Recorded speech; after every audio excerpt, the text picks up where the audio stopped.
So this is an elderberry bush. As you can see, some flowers already turning into berries. There's still some remaining. So yeah, you don't want to decimate the whole bush and take all the flowers, because otherwise you'll not get any elderberries for later. So, you know, take some. So yeah, just take the tops of these, like so. They kind of come off really easily, like that. So take some, but not all. Definitely leave some to develop into berries. Hello my dear health seekers, Inga from Health Origins here. So today another foraging and plant medicine video where I'm going to show you how you can make some delicious and really health promoting elderflower tea from the elderflower blossoms. And before we begin, I wanted to mention just a few health benefits of this amazing herb.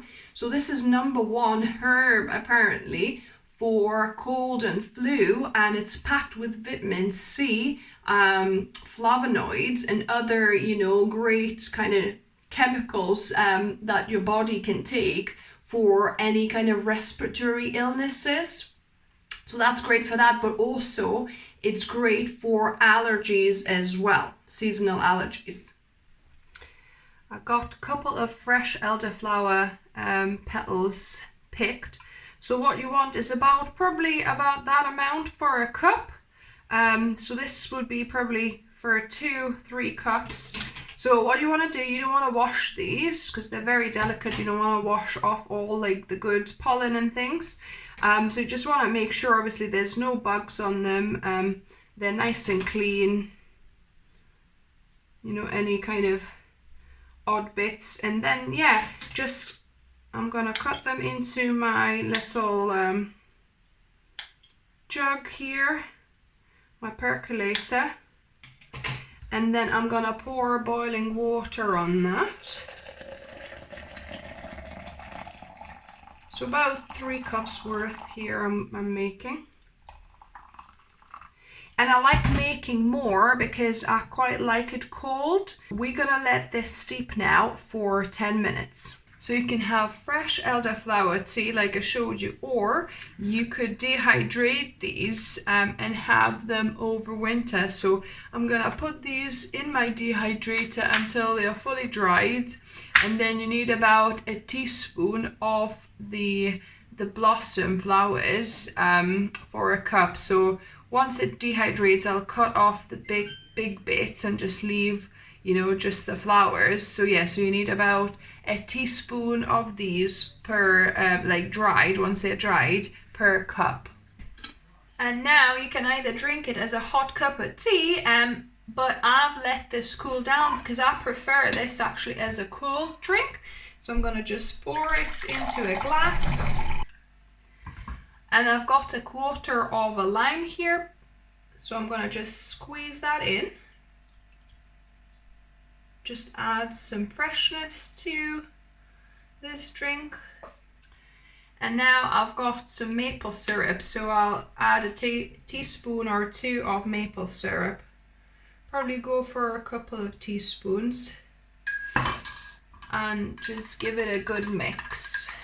Now the best bit, taste testing. So I've gone for a cold drink. However, you could drink it as a hot tea as well, but I kind of like it cooled down with a bit of lime juice and some maple syrup. So let's give it a go.